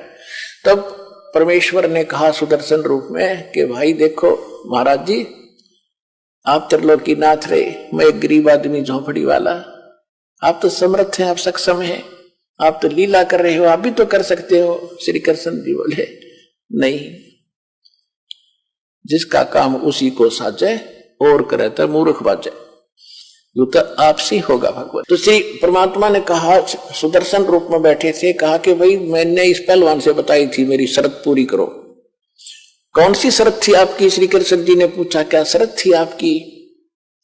मेरी शर्त है कि 100 भीम ने बता दिया था कि ये शर्त भी रखी उसने कि 100 अश्वमेघ यज्ञ का पुण्य मुझे दो, तब मैं चलूं। इस बात से मुझे और दुख हुआ कि ये आना ही नहीं चाहता। तो श्री कृष्ण जी को वहां पता लग गया था कि ये कंडीशन है महात्मा की असली, तो वह भी उनका ध्यान में थी बात। तो जो ही सुदर्शन रूप में परमेश्वर ने कहा कि मेरी वो कंडीशन पूरी करो जो शर्त मैंने रखी थी, 100 अश्वमेघ यज्ञ का फल मुझे दो, तब मैं चलूं। श्री कृष्ण जी ने कहा, अरे पुण्यात्माओं, ये वेद भी प्रमाण देते हैं, खुद भगवान भी प्रमाण देते हैं। चारों युग में मेरे संत पुकारे, कूक कहा हम हेल रे, हीरे माणिक मोती बरसे, ये जग चुगता ढेल रे। चारों युगों मालिक आते हैं, चारों युगों में यही सूक्ष्म वेद की वाणी बोलते हैं जो दास आज आपको सुना रहा है। लेकिन उस समय ये संस्कृत के ज्ञाता, ये अभिमानी लोग इस लाल को परख नहीं पाते और हमें भी वंचित रखते हैं, स्वयं भी वंचित रह जाते हैं। परमेश्वर ने तो श्री कृष्ण जी ने कहा कि परमात्मा ने वो वाणी बोल ही रखी थी और ये शब्द खंड नहीं होता। सबके अंतःकरण में ये जो का तू जमा होता है, चाहे कितनी बार जन्म कुत्ते का देखा हो लो, मनुष्य का जब जन्म होगा और यदि आपका वो टीवी चालू हो गया जातक से, तो आप सामने ये कभी भी ये वाणी पढ़ सकते हो, सामने नजर आ जाएंगी, सुन भी सकते हो अंदर से टेप की तरह। तो श्री कृष्ण जी ने कहा आपकी वाणी है भगवान, संत मिलन को चालियो तजमाया अभिमान, जो जो कदम आगे रखे सो सो हो ये समान। इस अध्यात्म मार्ग से आपने भी शिक्षा लेनी है कि जिस समय यदि इस सतलोक आश्रम बरवाला में ये दास बैठा है, पृथ्वी पर संत कहो, सतगुरु कहो या दास कहो, जिसके पास वो अनमोल खजाना है जो किसी के पास नहीं है, इससे वो अनमोल खजाना प्राप्त करने की विधि कैसे है? संत मिलन को चालियो तजमाया अभिमान, जो जो कदम आगे रखे ओ हे ये समान। अब जैसे आप यहां आते हो, अपनी पद, अपनी ताकत, अपनी ऊंची जाति, सम्मान, पद, इसको भूल के आया करो, यहां मत लेके आया करो। ये बीमारी है, ये तो रोग है भयंकर इस जीव के लिए। यहां तो एक दास बनकर आओ। जैसे बच्चा विद्यालय में जाता है, बच्चे कितने बड़े अधिकारी का है, किसी राजा का है, किसी का है, वहां तो एक साथ पढ़ता है, एक जैसा बैठता है और बच्चे उसको खुरकाते धमकाते, इधर बैठ, चल इधर बैठ। वो उस समय कभी कंप्लेंट नहीं करता अपने माँ बाप को जाके, वो मुझे धमकाता था, वो मुझे खुरकाता है, वो बच्चों की तरह ही रहता है। तो यहां आपने आके, चाहे कितना उच्च पोस्ट हो आपकी, ये उच्च पोस्ट तक 2 दिन की है, फिर कई पोस्ट मिल जाएंगी, गधे कुत्ते सुअर की जाए, यहां ठीक ठाक ना रहे तो वो भारी पड़ जाएंगे आपको। इसलिए यहां आकर विनम्र रहे, अधीन रहे, इस मन को सेट करना है। जब तक हम अधीन नहीं होंगे भगवान राहत नहीं देगा। इसलिए श्री कृष्ण, उनको परमात्मा ने लीला करनी थी कि श्री कृष्ण में ऐसी प्रेरणा भरी, उसने जाति दंडोत प्रणाम किया तो 5 पांडवों ने भी किया। अगर वो प्रणाम नहीं करते तो भी राजा नहीं बख्शते दाता। ये नियम है दाता का।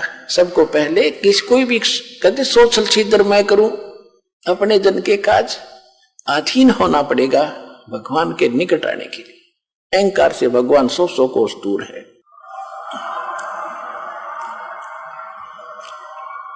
तो श्री कृष्ण जी ने कहा कि आप ही का वचन है भगवान, संत मिलन को चालियो तजमाया अभिमान, और जो जो कदम आगे रखे ओ हे एक समान।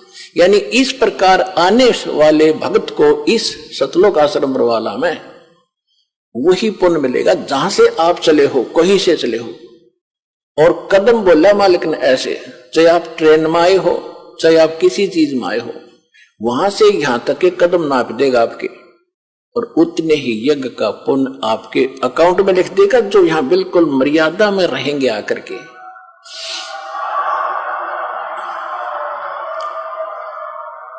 और उस एक यज्ञ को करने के लिए उन पांडवों ने शास्त्र विदिता का मनमाने ढंग से अरबों रुपये खर्च किए तो भी सफल नहीं हुई वो यज्ञ।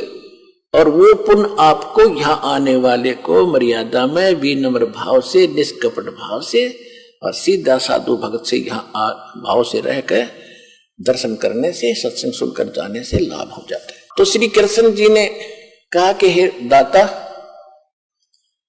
हम इंद्रप्रस्थ से चले हैं दिल्ली से, और यहां तक आने में हमारे जितने भी, आज आप देख सकते हो, आप तो अंतर्यामी हैं। कृष्ण जी तो उनको सही संबोधन कर रहा था, लेकिन उनका ना जच्चे थी, यो सुदर्शन को ऐसा क्यों बोल रहा है, किसको? वो पांडव खड़े थे। आप तो अंतर्यामी हैं, आज आप खूब देख सकते हो आज इनकी क्या हालत है। ये मेंटल हुआ खड़ा है युधिष्ठिर तो, और इनका इतना पैसा खर्च हो चुका है। ये आपके सामने भीम, अर्जुन, नकुल, सहदेव सारे खड़े हैं, आप देख सकते हो आज इनकी क्या हालत है। भीम बड़ा पश्चाताप कर रहा था, ऐसे ऐसे कर रहा था, ऐसे ऐसे कर रहा था, और इतने अधीन होकर आपसे आज आपके द्वार आए हैं। और आप ही की वाणी है कि जो ऐसे आता है उसको एक कदम का भी एक यज्ञ का फल मिलता है। इसको उनको यहां से यहां तक जितना भी हमारे पुण्य हुए हैं आपके वचनानुसार, ये मालिक 100 रख लो, बाकी हम दासों की झोली में डाल दो, हमारा भी कल्याण हो जाए। साधु भूखा भाव का, धन का भूखा ना, अर्जय को धन का भूखा, पर वो साधु भी को ना। वो तो यही देखना, यही बनाना चाहते थे कि मैं अपनी रजा बक सकूं, इस योग्य हो जाएंगे। और किसके उनके यज्ञों के भूखे थे, वो तो परिपूर्ण परमात्मा समर्थ कबीर भगवान। सब पदवी के मूल हैं और सकल सिद्धि है तीर, दास गरीब सतपुरुष बजो, वो अवगत पुरुष कबीर। के सब पदवी के मूल हैं, सब पदवी यानी जैसे प्रधानमंत्री, राष्ट्रपति अपने देश के, उसके पास सभी पावर हैं, सब पद जितने हैं, कोई मंत्री का है, मुख्यमंत्री का है, कोई IAS IPS डॉक्टर, जो भी तहसीलदार है, वो सब पदवी के मूल हैं, उसके नौकर हैं सभी। वो किसी भी पावर अपनी पद का, सब पद उसके पास हैं, उसने आगे बांट रखे हैं। तो वो फिर तहसीलदार बनना चाहोगे क्या, पर राष्ट्रपति नहीं। इसी प्रकार कहते परमात्मा तो कबीर जी तो सब पदवी के मूल हैं और सकल सिद्धि है तीर, उसके पास सब सिद्धियां हैं। असंख्य सिद्धि, यहाँ तो अष्ट सिद्धि में से कोई एक आदि सिद्धि प्राप्त करके ये चौधरी पाके फिरे थे, महापुरुष पाके गए थे, विद्वान और भगवान की दर्जा ले गए थे। अगस्त ऋषि जैसे ने 7 समुद्र पी लिए एक घूंट में, इसी से सबके यहाँ बोल बाला हो गया। कहते उसके पास सकल सिद्धि है तीर, उसके सब उसके पास वो सिद्धियां हैं जो इनके पास कभी नहीं हो सकती। और दास गरीब सतपुरुष भजो, गरीबदास जी कहते हो सतपुरुष की भक्ति करो, अविगत सत्य कबीर। अब इस बात से प्रसन्न होकर परमेश्वर ने कहा ठीक है मैं चलता हूं। खूब अधीन देख लिए। जब भीम गया था ना पहली बार, उसने बकवास करी थी, उससे पहले वो स्नान करके आया था एक तालाब में, बहुत बड़ा तालाब था। और उस समय भीम की भी हाइट लगभग 30-40 फुट की थी द्वापर युग में। और जब उसने उस तालाब में स्नान करने के लिए सुबह सुबह गया तो उसके पैर नहीं टके थे, गोते मार मार नाव था। तो तब परमात्मा ने उस भीम से कहा कि पहलवान इधर आए एक बार। कहा जी, जो तन्यों खड़ा था पहलवान भीमसेन, कि तू के डींग मार। उस दिन क्या कहा था भीम ने, क्योंकि सारी बातें बताएंगे। जब उन्होंने ये कहा ना सुदर्शन जी ने कि भीम तुमने नाश कर रखा, 18 करोड़ आदमी मार दिए, और आज तुम राज प्राप्त करके उन बहन बेटी विधवा होगी, अनाथ बच्चे होंगे, उसको नरक को खा रहे हो। तो भीम ने कहा था कि ज्यादा मत बोला बाबा जी, अपने दम से युद्ध जीता है, एक का मारू था 20 मरे थे, इतनी ताकत है मेरे में। तो उस समय परमात्मा तो अंतर्यामी, उन्होंने तो सबकी वार्ता का पता ही होता है क्या क्या बात हुई थी।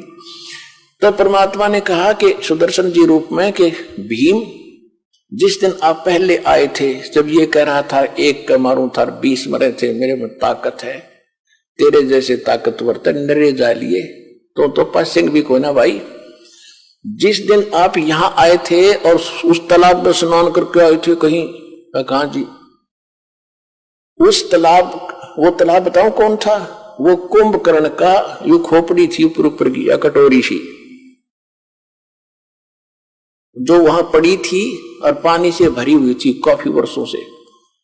वो स्वच्छ जल है उसमें, वो तो कुंभकर्ण का यूं इतना हिस्सा था, खोपड़ी ये कटोरा सा, बाकी कितना होगा ना सोच ले पहलवान, तेरी क्या औकात है उसके सामने।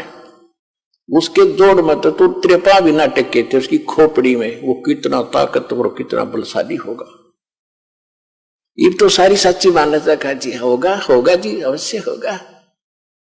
जब नहीं जब बताऊं तो ना सुना वो। तो पुण्यात्मा आप देख लो विचार करके, इन बातों में हमने नहीं आना है।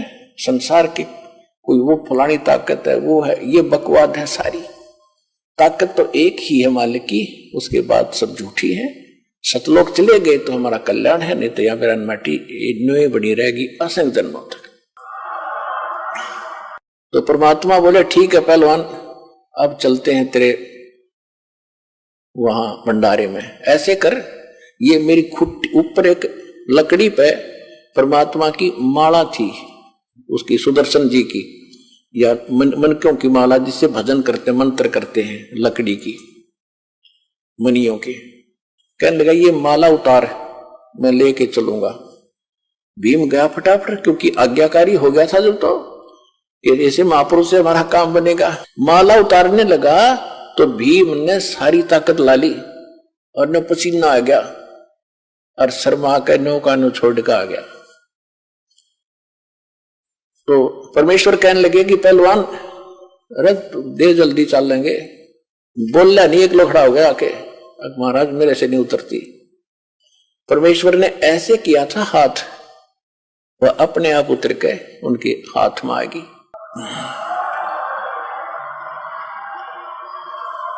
अपने आत्माओं संत चमत्कार नहीं करते, उनसे आपा हो जाते हैं। और ये अगर मालिक थोड़ा सा ना करते, अगर ऐसा नहीं करते तो भीम इनका थोड़ा बहुत भ्रम बना रहता। तो वो तो एक ट्रेलर दिखाया था परमात्मा ने, ताकि इनका दिल डटा रहे, वहां तक इनका सब्र बना रहे। और फिर मालिक की वेशभूषा कैसी थी? जंगल में रहने वाले फटी पुराने कपड़े, धोती लपेट रखी, वो ऊपर रखे कपड़े उपड़े होते नहीं थे, और पैरों में बुआई फटी हुई, यानी मतलब जैसे काफी दिन स्नान हुए, गांव में ऐसे रहते हैं। इस वेशभूषा बैठे जाता, बाल बूढ़े हुए, छोटे छोटे दाढ़ी बढ़ रही, तो लेकर चल पड़े रथ में बैठा के। और वहां बैठे 33 करोड़ देवता, 88,080, 12 करोड़ ब्राह्मण, 9 नाथ 84 शब्द। और सभी जब उन्होंने देखा कि ये संत लाए हैं ये, और इससे कहते हैं कि ये शंख बजेगी, तो वो सभी जो उपस्थित थे, वो सभी देवता वगैरह, वो क्या कह रहे थे आपस में कि इनके पाप ही ज्यादा है भाई, ये तो इनको भोगने ही पड़ेंगे, ऐसे थोड़ा ठीक होते हैं। यानी अपने ऊपर दोष कोई नहीं देता कि हमारा ब्योंत नहीं इसको ठीक करने का, हमारे अंदर अभिमान है ये। तो जब उसको लेकर आए तो सभी ने अपने परने मुंह पर लाकर हंस रहे हैं कि ये बजाएगा इनका शंख, ये भी भ्रम मिट जाएगा इनका। अब श्री कृष्ण जी ने द्रौपदी जी से कहा कि द्रौपदी बहन, ये महापुरुष है जिससे तुम्हारा यो काम बनेगा। नहीं तो सबके, वो तो बहुत दुखी हो रहा था सारा परिवार, काम नो का नो, पैसे सारे खर्च लग हो गए और संकट निवारण हुआ नहीं, यो 3 ताप का कष्ट भी ना मिटा। प्रेत बाधा थी धर्मदास उसको, धर्मराज युधिष्ठिर को, और वो भी इतना हट्टी। तो द्रौपदी से कहा कि बहन ऐसे कर, श्री कृष्ण जी ने कहा कि बहन बढ़िया भोजन बना, ये महात्मा रोटी खाओगा, भोजन खाएगा तो शंख आपका काम पूरा होगा। और पूरी आत्माओं ऐसी सचिथी में और नहाकर धोकर स्वच्छ तरीके से बड़ा एक आइटम द्रौपदी ने अपने हाथों बनाया, कदे कोई नौकर गलती कर दे और महात्मा ने स्वादिष्ट ना लगे, क्योंकि ये ऋषि ऋषि देशी होया करे, ये ऋषि लोग थे, ये तो न सोच ले सर्प थे, सर्प विषैले, इनकी सेवा में थोड़ी सी कमी रह जाए श्राप दे दे, पुण्य तो दूर की बात है, पाप पहले दे दे। लेकिन साधु संत कभी श्राप नहीं देते, साधु संत श्राप नहीं देते, ये तो नकली लोग दिया करते। तो द्रौपदी ने भोजन बना के मैं बनाऊंगी, कहीं कोई त्रुटि ना रह जा किसी नमक मसाले में बनाने में। बना के भोजन नारी नारी आइटम, जलेबी न्यारी, कचौड़ी न्यारी, पकौड़ी अलग से, लाडू, दही बड़े, हलवा, पूरी, कचौरी सब बना के बड़े से थाल में कटोरियों में डाल के और महात्मा जी के सामने खुद परोसा।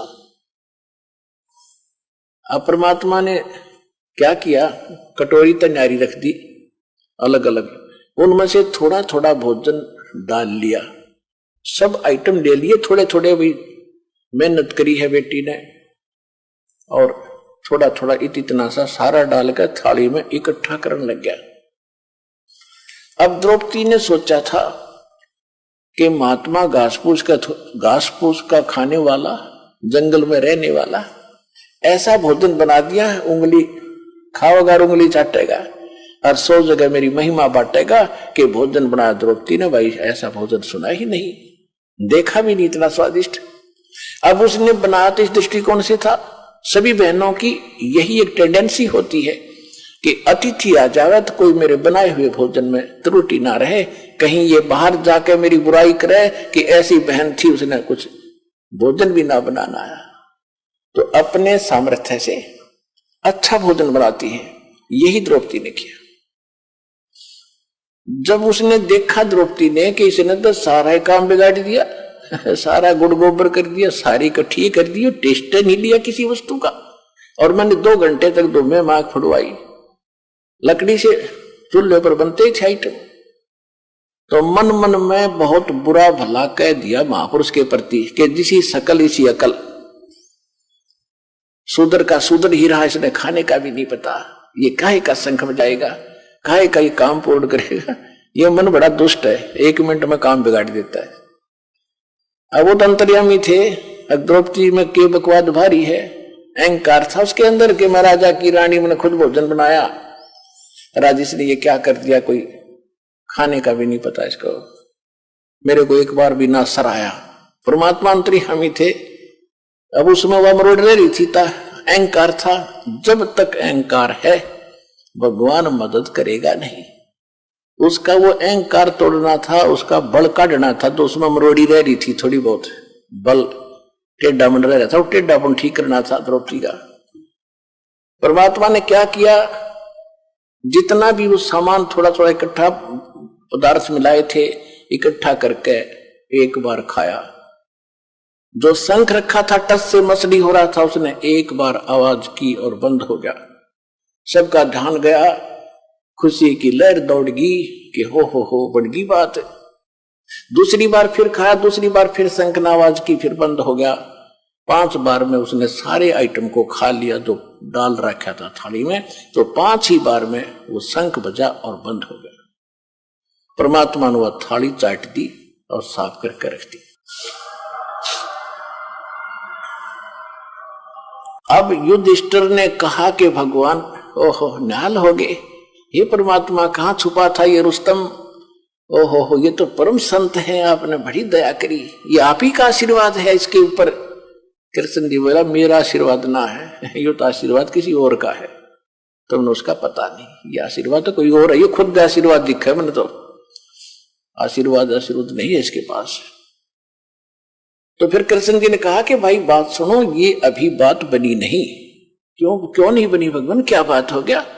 कि इस शंख ने तो बहुत देर तक बजना चाहिए था और इतनी जोर की आवाज करनी चाहिए थी, स्वर्ग लोक में इसकी आवाज जानी चाहिए थी, अभी बात बनी नहीं भाई। अब कलेजा पकड़ लिया युधिष्ठिर ने कि भगवान अब किसको लाओगे बुला करके? श्री कृष्ण जी ने कहा कि भाई कोई बुलाना शेष नहीं है, ये महापुरुष जो बैठे है ना, ये परमात्मा है, खुद ने सोच लो, परम शक्ति है, और इसके एक बाल के बराबर भी ये 3 लोग नहीं है। द्रौपदी युधिष्ठिर अपने घर में किसी ने कोई गलती कर रखी है भाई, पुण्यात्माओं देखो, सतलोक आश्रम बरवाला जिला हिसार हरियाणा में सभी भक्त आते हैं और सबको एक ही जैसा आशीर्वाद, एक ही जैसा मंत्र सबको दिया जाता है। एक तो आता अगली बार कूदता हुआ, जी मैं ये ठीक हो गया, मुझे ये लाभ हो गया, दूसरा कहता मैं 5 बार आ लिया, मुझे कोई लाभ नहीं हो रहा। पुण्यात्माओं जब पावर हाउस एक और उसी से कनेक्शन सबको दे रखा, एक की बिजली जल रही है, पंखा चल रहा है, दूसरे का नहीं जग रहा है, तो तेरा पंखा खराब है, उसने ठीक करा भाई, जगेगा। सतगुरु के दरबार में कमी काहे की ना, हंसा चूक नहीं पावता तेरी चूक चाकरी मां। अपनी त्रुटि ठीक करे,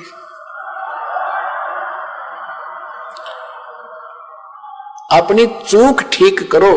पावर तो ज्यों की त्यों है, आपको भी लाभ देगी। आपकी ये अग्रम मगरम खत्म ना होती। ये कैसे हो सकता है, ये कैसे हो सकता है, मतलब काफी दिन में सेट होगी। जब जिस दिन यह सेट हो जाएगी, Kabir is God nothing else, फिर देखना खेल दाता के। यही तो बात बिगड़ी पड़ी है। काल ने सबसे पहले ये नाश किया कि भगवान का नाम और निशान मिटा दूं और किसी को भगवान मानने धक्के खाओ।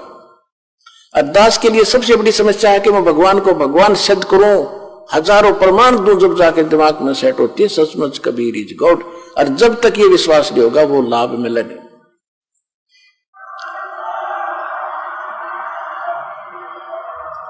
जैसा कि आप परमात्मा को जब भोग लगता है, एक शब्द सुनते हो, मोकू का खोज ढूंढे रे बंदे, मैं तो तेरे पास में, ना तीर्थ में, ना मूर्त में, ना काशी कैलाश में। लास्ट में फाइनल करते हैं, कह कबीर सुनो भी साधो, मैं तो हूं विश्वास में, और सब श्वासन के श्वास में। जो नाम तुझे दिया गया उसका जाप कर, और जिस दिन तुझे विश्वास हो जाएगा कबीर इज गॉड, सब कुछ कर सकता है, हृदय मान लेगा तेरा, उस दिन देख मेरे खेल।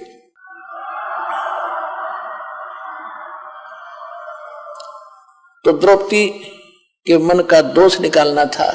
श्री कृष्ण जी ने कहा कि ये भगवान है खुद, और कोई अपने घर में त्रुटि है जिस कारण से लाइट नहीं आई, पावर आई नहीं, झपके मारेगी 2 बार 5 बार झपके लगागी, बंद होगी। तब कृष्ण जी को पता था कि द्रौपदी घनी चौधर की भूखी है, कार्य है इसमें थोड़ा सा। द्रौपदी को बुला के, बहन सच्ची बताना, ये जब ये महात्मा रोटी खा रहा था, आपने इसके प्रति क्या विचार किए? कृष्ण जी भी देख रहे थे, द्रौपदी ने भी देखा थी, वो कभी नौकर थी कभी नौकर थी, बैठी बैठी समझ गए थे कि अब काम बिगाड़े तगी। तब उसने पूछा कि सच्ची बात बता, तूने क्या मन में सोचा इस महापुरुष के बारे में? इस महापुरुष बिना तुम्हारा काम नहीं होगा। तो इसने एक सुपथ सुधरी है क्या? इसको तो बाल्मीक समझती है। इसके एक बाल के बराबर भी 3 लोग नहीं, इतनी ताकत है इस महापुरुष के अंदर। द्रौपदी ने कहा सच्ची बता। द्रौपदी से कहा श्री कृष्ण जी ने कि सच्ची बताना, कि हाँ जी सच्ची बताओ। मैंने किसी नौकर का सहयोग नहीं लिया नौकरानी का भोजन बनाने के लिए, अपने हाथों भोजन बनाया। ने सोचा था ऐसा भोजन खिला दूंगी, महात्मा गुण गाओगा मेरे जाके और उंगली चाटता रह जाएगा। जब इन्होंने सारा इकट्ठा कर दिया, खिचड़ी बना दी, मैंने बड़ा दुख हुआ और ये शब्द बोल दिए कि रहा शूद्र का शूद्र, इसने खान का पता ना पीन का पता है, और ये काहे का शंख बजाएगा, काहे की कार्य सिद्ध करेगा। श्री कृष्ण जी बोले आपने तो एक पाप और इकट्ठा कर लिया संत के बारे में गलत सोच कर। संत तो किसी तरह रहे, कैसे ही करे, तुमने बकवादों की जरूरत नहीं। अगर आप ही इतने अच्छे होते तो फिर इसको बुलाकर मैं क्यों लाया, मूर्ख हूं क्या मैं, ये सोच लेती थोड़ी बहुत। ये क्या है, कौन है, ये तो मैं भी ढंग से नहीं जानता, पर काम बनेगा इस तरह। तब द्रौपदी से कहा कि तू इसके चरण धो, या धूल समेत इसके पैर पी, चरणामृत पी, ताकि तेरी अकल ठिकाने आवे, तेरा पाप कटे, अहंकार मिटे। द्रौपदी जब बात बनेगी। द्रौपदी ने उसी समय परात में पानी डाला, एक लोटा लाई, परमात्मा के चरण धोए, कबीर जी के, सुदर्शन जी के। सुदर्शन रूप में मालिक बैठे थे, वो चेला तो सैर सपट्टे को चला गया था। अब धो के वो पैर जब द्रौपदी ने डाल कर गिलास में दो पुनः पिया और कहा कृष्ण जी ने कि आधा मुझे भी दे बहन, इसे महापुरुष का शरणामृत कब कब नसीब हो। आधा श्री कृष्ण जी ने पिया, आधा द्रौपदी ने पिया। उसी समय शंख बजा, उसी समय शंख बजा और स्वर्ग तक उसकी आवाज गई।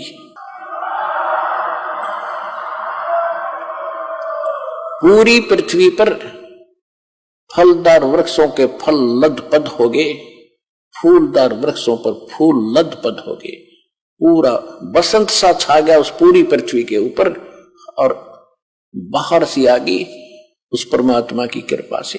तब उनके वो 3 ताप का दुख दूर हुआ। वो 3 ताप भी तब कटे, वो प्रेत बाधा भी ना श्री कृष्ण से कटी, ना और साधना ऋषि मुनियों से कटी, समाप्त हुई। वो संकट भी परमेश्वर कबीर जी के उस शक्ति से, विधि से वो हुआ। तो पुण्यात्मा, यहां जो आते हो आप, यहां वो साधना है जो सुदर्शन जी करते थे और भगवान बताते थे, और उसी साधना से मालिक ने कितनी संकट टाले थे। तो यहां जो आप साधना कर रहे हो, आ रहे हो, आपके ये 3 ताप भी कबीर परमात्मा यहां करेगा, इस विधि से करेगा, सारे ठीक होंगे।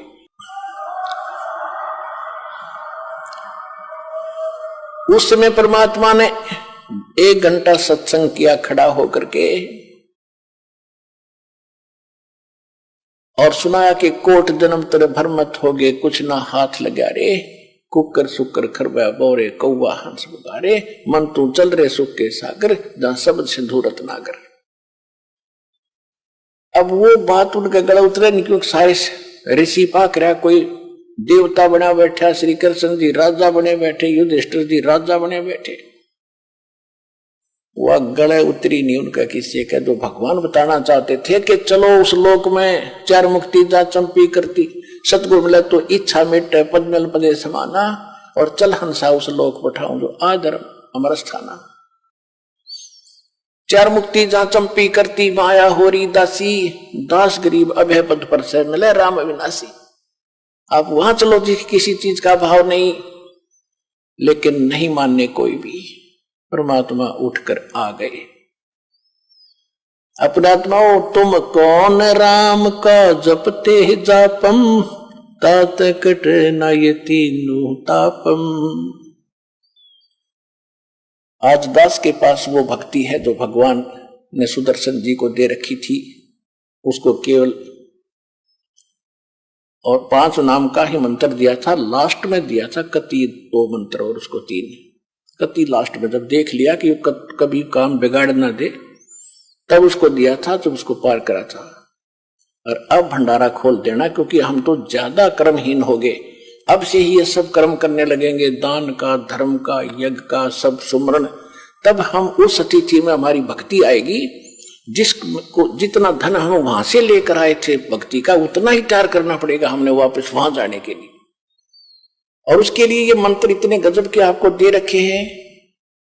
सतनाम पालड़े रंग होरी हो, 14 लोक चढ़ाव राम रंग होरी हो, 3 लोक पासेंग धरो रंग होरी हो, तो ना तुल तुलाया राम रंग होरी हो। जो सतनाम का 2 अक्षर का मंत्र, जिस पर ये किसी को पता भी नहीं सतनाम क्या है, वो 2 अक्षर का मंत्र, ऐसा अनमोल रतन, ऐसा अनमोल लाल आपको मिल गया है। एक बार का सुमन जब करोगे, मर्यादा में रहकर आधीन भाव से एक साधु भाव में रहोगे, और अपने विकारों को सेट करके, यानी सुमन करना है सच्चे दिल से। कैसे करना है कि जैसे सुरत और नृत और मन पवन, ये चारों के चारों एक बार लगे सिमरन पे। जैसे श्वास में बाहर छोड़ते हो आप, एक मंत्र छोड़ते हो, जिन्होंने सतनाम प्राप्त है, अंदर लेते हो दूसरा लेते हो, तो ये कंप्लीट मंत्र एक हो गया। बस यो सतनाम का सिमरन एक बन गया। और इसने कैसे करना, बाहर क्या छोड़ रहा हूं उस शब्द के ऊपर सुरत रखा है, ये है शब्द सुरत अभ्यास। और ये क्या करते, नकली कान बंद करके अंदर सुनो कि मैं बाजा है, अंदर तो बाजता रहेगा, वो उससे क्या लाभ होगा हमें। जैसे गवर्नर हाउस के अंदर रेजिडेंस पे अपने आप मीठी मीठी ताल पहले बजाया करते थे कुछ समय, और आजकल तो एक ऑटोमेटिक सिस्टम लगा दिया, वो मीठी मीठी धुन अपने आप बजती रहती है। अगर उस धुन में कोई सुने, बाहर खड़ा होगा गली में, उसको क्या मिल लगा सुनने वाले को? वो तो कोई ऐसा आदमी मिला है जो गवर्नर से मिला हुआ है, और उससे लाभ दिलावे, तो ये सुनने से कोई लाभ नहीं। ये है सुरत और शब्द अभ्यास। कैसे? जो शब्द यानी मंत्र आपको दिया है, जब वो बाहर उच्चारण करते हो तो उसका सांस के द्वारा थोड़ा थोड़ा उच्चारण महसूस होता है, पता लगता है बाहर कौन सा बोल रहा। तो उसके ऊपर ध्यान रखे कि मैं कौन सा मंत्र बाहर छोड़ रहा हूं, उस पर ध्यान रहे आखिरी तक। जब तक दूसरा फिर चले तो उस पर ध्यान रहे कि अंदर कौन सा मंत्र दे रहा हूं। ये प्रैक्टिस करनी है। इसके करने से जब भी आप चाहोगे तुरंत शुरू हो जाएगा, और इस पर ये ध्यान भी रहेगा। जब मन चला गया तो सुरत नृत्य अपने आप रहेगी कि मैं कौन जाप कर रहा हूं, किसका है ये। इतने में ये तीनों चारों चीज इकट्ठी हो जाएंगी। और ऐसे जब अंदर लेते हो, ध्यान रहे मैं अंदर कौन सा मंत्र ले रहा हूं, सुरत रहे उसके ऊपर। तो ये है सुरत शब्द अभ्यास। एक परमात्मा कहते हैं, एक डाल पर दो पक्षी बैठे, एक गुरु एक चेला रे, चेला तो चंचल है भाई, गुरु निरंतर खेला रे। फिर परमात्मा उत्तर देते हैं कि इस पद का वो भेद बताओ, कौन गुरु कौन चेला रे। और फिर आपे उत्तर दे रहे हैं, कह कबीर सुनो भाई साधो, शब्द गुरु चित चेला रे, शब्द गुरु चित चेला रे। आप उत्तर दे रहे हैं कि कौन है गुरु कौन है चेला। एक डाल पर दो पक्षी बैठे, एक गुरु एक चेला रे, यानी इस पर शरीर के अंदर आत्मा भी है, मन भी है। और यहां बताते हैं कि जब गुरु जी ने आपको मंत्र दे दिया तो इस मन को इस पे लगा, चित्त को इस शब्द पर, तब वो गुरु के द्वारा दिया गया तेरा जो मंत्र है वो इस मन का गुरु बना दे।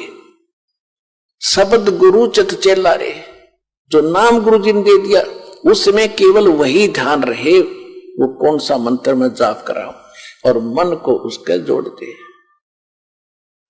तो ये है सुरत शब्द अभ्यास। यो एक बार आपने मंत्र इस ढंग से कर दिया, घना बड़ा नहीं है, तो समझाने के लिए इतना विस्तार लगा है। सिर्फ इतना है, श्वास बाहर छोड़ा, कौन सा मंत्र जाप कर रहा हूं, बस अंदर कौन सा ले रहा हूं, अपना ध्यान गया तो सुरत नृत्य अपने आप आ गई इसके ऊपर।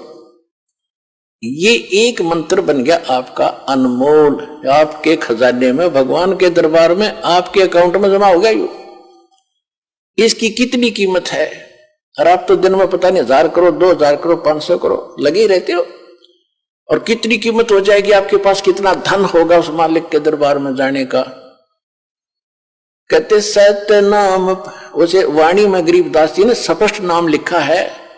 मैं तो वैसे इसलिए कोड वर्ड में बताया करता था कि कई बार आप अनजान व्यक्ति आ जाते हैं, वो सुन लेने से भी कोई लाभ नहीं होगा। विधि से बात बनेगी, अरदास से लेने के बाद ही इसका बात बनेगी। गरीबदास जी ने लिखा है, ओम सोहम पालड़ रंग होरी हो।